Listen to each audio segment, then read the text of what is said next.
Yes students, हमने last topic पढ़ा था स्टायोमेट्रिक डिफेक्ट। स्टायोमेट्रिक डिफेक्ट आपका कितने तरह का था? 4 तरह का था। कौन कौन सा? स्कॉप्टी डिफेक्ट था, फ्रैक्टल डिफेक्ट था, वैकेंसी डिफेक्ट था और इंटरस्टिशियल डिफेक्ट था। अब हम लोगों ने उसमें पता लगाया कि किस तरह के डिफेक्ट हो सकते हैं। अब हम डिस्कस कर रहे हैं पॉइंट डिफेक्ट की। भाई मेनली जो डिफेक्ट है वो आपका 2 तरह का था, पॉइंट डिफेक्ट और लाइन डिफेक्ट। अब जितने भी डिफेक्ट होते हैं आपके क्रिस्टल के अंदर वो सिर्फ और सिर्फ स्टडी किए जाते हैं पॉइंट डिफेक्ट के अंदर, ठीक है। अब पॉइंट डिफेक्ट आपका 3 तरह का था, है नहीं? कौन कौन सा था वो मैंने आपको बता दिया पहले ही। अब बात करेंगे हम non stoichiometric defect. Mainly non stoichiometric defect को समझने के लिए हम लोगों को वापस क्लास में जाना पड़ेगा कि स्टायोमेट्रिक डिफेक्ट था क्या। नॉन स्टायोमेट्रिक डिफेक्ट की डेफिनेशन के अकॉर्डिंग इसमें क्या है कि एक ऐसा डिफेक्ट है जिसमें केटाइन और एनाइन का जो रेशो है वो डिफर है, उनमें अंतर है, एक दूसरे से क्या है वो अलग है। अगर वो अलग है तो नॉन स्टायोमेट्रिक डिफेक्ट होगा।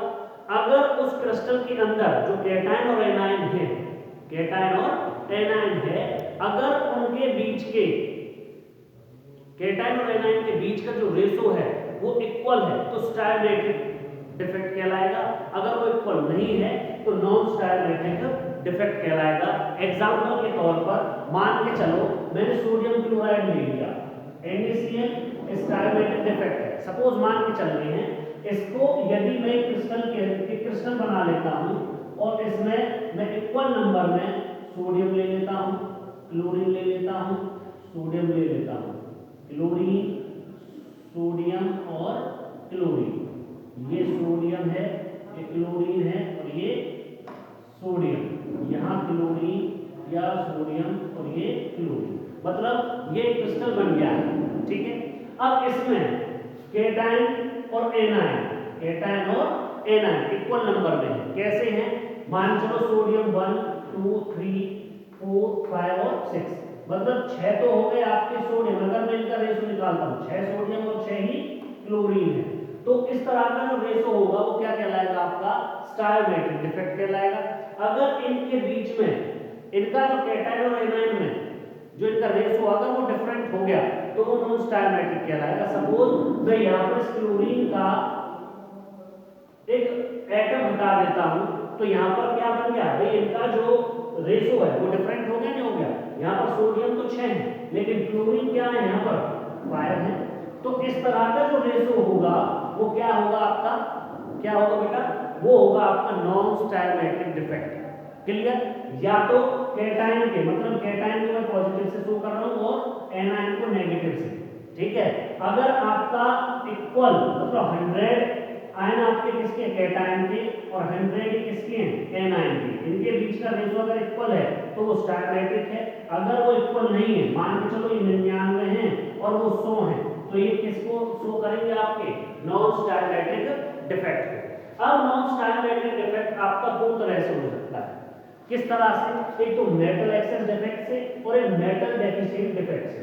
सबसे पहले हम डिस्कस करेंगे metal access defect. Metal access defect क्या है कि इस तरह का जो डिफेक्ट होगा उसमें सिर्फ और सिर्फ केटाइन एक्सेस करेंगे।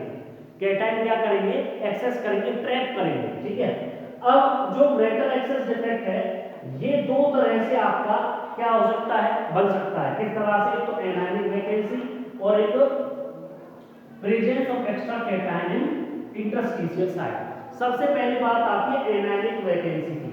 इन दिस केस अगर हम एनायनिक वैकेंसी, नाम से पता चल रहा है एनायनिक वैकेंसी, मतलब एनायन की वहां पर क्या है? एनायन जो एटम्स रहेंगे वो आपके क्या रहेंगे? वेकेंट रहेंगे। इसे समझ में आ रहा है? और वहां पर कोई ना कोई डिफेक्ट आपका बनेगा, वो क्या कहलाएगा? एनायनिक वैकेंसी कहलाएगा। इन this case anion may be missing from the lattice site. Suppose मैंने एक एग्जांपल ले लिया, एग्जांपल के तौर पर यहां पे मैंने सोडियम का ले लिया है NaCl, सोडियम क्लोराइड ले लिया, ठीक है। वही एग्जांपल जो वहां पर ले रखा है, ये आपको क्लियर बनाना है डायरेक्ट। इसमें मान के चलो मैं इसको बॉक्स के अंदर इकट्ठा कर लेता हूं, ठीक है। ये यहां पर सोडियम है, ये क्लोरीन है और ये सोडियम। यहां पर क्लोरीन एटम हो गया, यहां सोडियम, ये क्लोरीन, यहां सोडियम हो गया, ये क्लोरीन हो गया और ये सोडियम हो गया, ठीक है। अब इसमें हम लोगों ने क्या करना है, इक्वल नंबर में है, ये शो करेगा स्टाइमेट्रिक इफेक्ट का, लेकिन हम लोगों को क्या बनाना है, नॉन स्टाइमेट्रिक इफेक्ट शो करना है।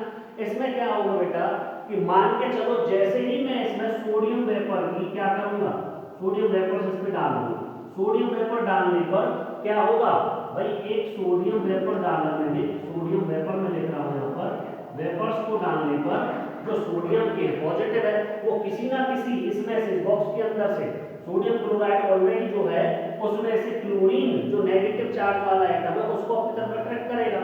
जब सोडियम वेपर फॉर्म में है तो उसके पास एक इलेक्ट्रॉन रहेगा ही रहेगा। जैसे ही ये सोडियम किसी भी क्लोरीन एटम को अपनी तरफ अट्रैक्ट करे, क्लोरीन एटम यहां से कहां चला जाएगा, सोडियम के पास चला जाएगा, वो क्या बन जाएगा NaCl, Cl बन गया। जो यहाँ पर एक इलेक्ट्रॉन है, ये इलेक्ट्रॉन यहाँ से क्लोरीन की जगह पर आ जाएगा, ये जैसे ही क्लोरीन की जगह आएगा वही क्या कहलाएगा आपको, मेटल, वो कहलाएगा एनायनिक वैकेंसी।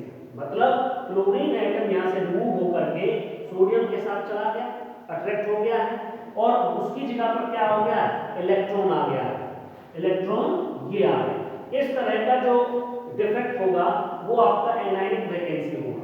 अब इस तरह का आपका किस में हो सकता है, पोटेशियम क्लोराइड में भी हो सकता है, सीजियम क्लोराइड में भी हो सकता है, लिथियम क्लोराइड में भी हो सकता है। हम लोगों को बताई है कि सिंपल फॉर्म मतलब इस डिफेक्ट्स के पहले जो सोडियम क्लोराइड का जो कलर होता है वो होता है व्हाइट, कैसा होता है, व्हाइट। लेकिन जैसे ही सोडियम वेपर से इस तरह का डिफेक्ट होगा, इस सोडियम क्लोराइड का जो कलर होगा वो क्या हो जाएगा, चेंज हो जाएगा। ये किसकी वजह से हुआ है, फ्री इलेक्ट्रॉन की वजह से। किसकी वजह से, फ्री इलेक्ट्रॉन। और ये फ्री इलेक्ट्रॉन कब आए हैं, जब आपके सोडियम वेपर की हमने इस पर बौछार करवाई।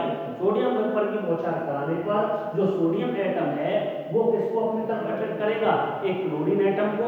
जैसे ही क्लोरीन एटम वहां जाएगा, सोडियम में ऑलरेडी एक इलेक्ट्रॉन चार्ज है, वो इलेक्ट्रॉन चार्ज वहां पर एक्सेस हो जाएगा, वहां पर जाकर के सेट हो जाएगा।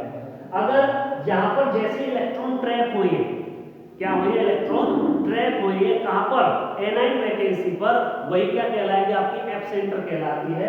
डेफिनेशन यहां पर एफ सेंटर की आती है, कई बार एग्जाम में पूछी भी जाती है। एफ सेंटर, एफ सेंटर की डेफिनेशन क्या होगी कि अगर आपके इलेक्ट्रॉन्स ट्रैप हो, कहां से, इलेक्ट्रॉन तो ट्रैप हुआ बेटा, यहां पर इलेक्ट्रॉन आके स्टॉप हुआ है किसमें, एनाइन वैकेंसी में, वही क्या कहलाएगा आपका, एफ सेंटर कहलाएगा। डेफिनेशन क्या बन जाएगी, the electron, the electrons trapped in anion vacancy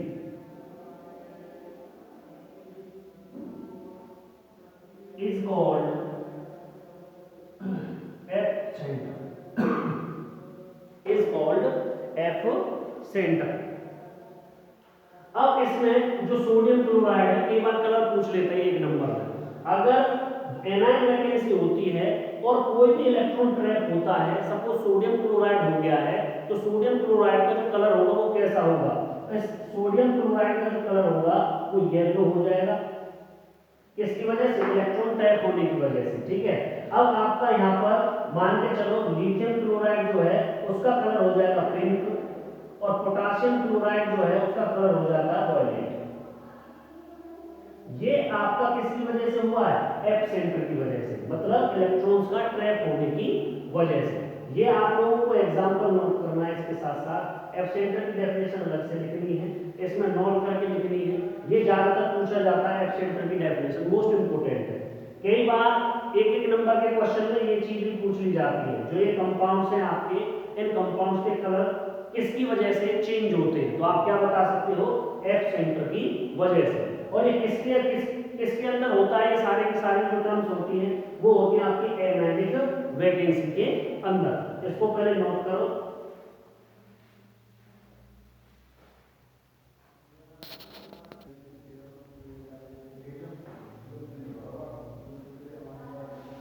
इसके बाद आता है second, presence of extra cation in interstitial site. नाम से पता लग रहा है कि प्रेजेंस, उपस्थित रहेंगे आपके एक्स्ट्रा कैटायन किसके अंदर, इंटरस्टीशियल साइट में। इंटरस्टीशियल साइट किसकी होगी, आपके स्फीयर्स की। अब बात चल रही कैटायन और एनायंस की। तो in this case there are extra cation occupying interstitial site. Example हम जिंक ऑक्साइड से समझने की कोशिश करेंगे। आप लोगों को पता ही है कि जो जिंक है, जिंक पर 2+ होगा और ऑक्सीजन पर भी क्या होगा, नेगेटिव होगा। क्लियर।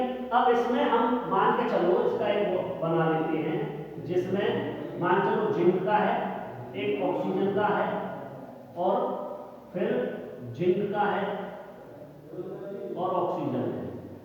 ऑक्सीजन, जिंक, ऑक्सीजन और जिंक, फिर जिंक है,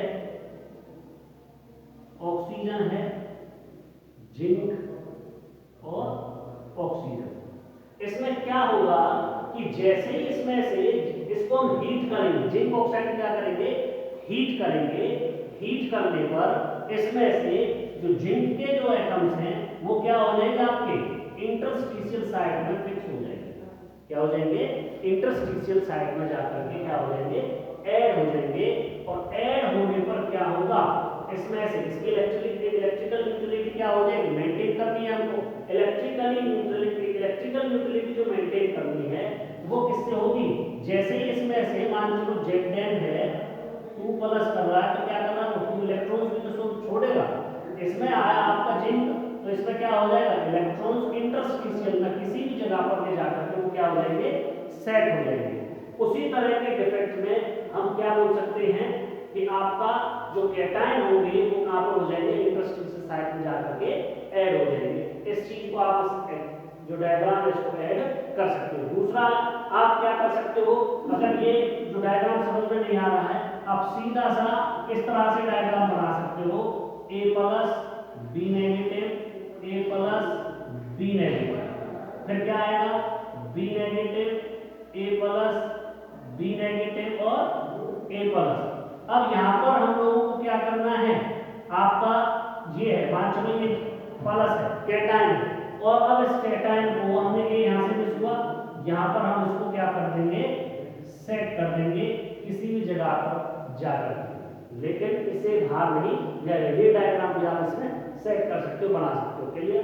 फिर उसके बाद आपकी metal deficiency defect. Metal deficiency defect क्या होगा, ये ज्यादातर जो डिफेक्ट होता है ये होता है आपका जिन मेटल्स की जो वैलेंसी है वो 1 से ज्यादा हो। मेटल डेफिशिएंसी डिफेक्ट हमेशा उस डिफेक्ट के अंदर होगा जिसमें किसी भी मेटल की वैलेंसी क्या हो, 1 से ज्यादा। एग्जांपल से समझना, मान के चलो मैं आयरन ले लेता हूं। आयरन की जो वैलेंसी है वो आपकी 2+ भी शो करती है और 3+ भी शो करती है। क्लियर। ये दोनों वैलेंसी को शो करता है। इसमें अगर मैं एग्जांपल लेता हूं आयरन ऑक्साइड का, तो आयरन ऑक्साइड में क्या हो जाएगा, इस एग्जांपल में हम इसमें क्या कर देंगे, जो कैटायन रहेंगे वो कम रहेंगे, किससे, एनायन एटम से कम रहेंगे। क्लियर। ये वहां पर मेटल डेफिशिएंसी डिफेक्ट आपका हो सकता है। फिर आपका तीसरा आता है, अब जो मेटल डेफिशिएंसी डिफेक्ट है वो भी आपकी 2 तरह से पूरा किया जा सकता है, कैटायन वैकेंसी, एक presence of extra anion in interstitial site. Same as क्या है, जो आपका क्या था, मेटल एक्सेस डिफेक्ट था, उसमें एनायन वैकेंसी थी, इसमें कैटायन वैकेंसी है। उसमें क्या था आपका, कैटायन इंटरस्टिशियल साइट था, यहाँ पर कैटायन है आपके इंटरस्टिशियल साइट में, इसमें क्या हो जाएगा, एनायन हो जाएगा। इससे रिलेटेड क्वेश्चन पूछता नहीं है, सिर्फ और सिर्फ ऑप्शन टाइप क्वेश्चन पूछता है कि जो मेटल डेफिशिएंसी डिफेक्ट है वो किस तरह के मेटल्स में हो सकता है। तो किस तरह के मेटल्स में हो सकता है, मैंने आपको बताया जिनकी वैलेंसी क्या हो, आपकी 1 से ज्यादा हो। लेकिन जो मेटल एक्सेस डिफेक्ट है वो किसमें होगा, जिनकी वैलेंसी 1 है उनमें। क्लियर। फिर आता है इंप्योरिटी डिफेक्ट। नाम से समझ जाओ, इंप्योरिटी डिफेक्ट मतलब कोई भी आपका कंपाउंड है, ठीक है, मतलब कोई भी आपका आयनिक कंपाउंड है उसको हम मोल्टन करते हैं। जैसे मोल्टन हमने किया है, मोल्टन करने पर क्या होगा, उसको सॉलिड फॉर्म में लाने के लिए अलग से कोई कंपाउंड मिलाया जाए, कोई और सब्सटेंस ऐड किया जाए और उसकी जगह पर वो ऐड हो जाए। जैसे एग्जांपल के तौर पर NaCl, इसको मैंने मोल्टन फॉर्म में लिया। अब मोल्टन फॉर्म में आने के बाद इसको सॉलिड में करना है, तो सॉलिड में करने पर क्या होगा, सोडियम का एक एटम वहां से रिमूव होगा और स्ट्रोंटियम के 2 एटम वहां पे आकर के ऐड हो जाएंगे। मतलब क्या होगा कि कि क्या है कि सोडियम और स्ट्रोंटियम, इसकी वैलेंसी 1 है सोडियम की, और स्ट्रोंटियम की वैलेंसी कितनी मान लिए 2 है। कितनी है 2।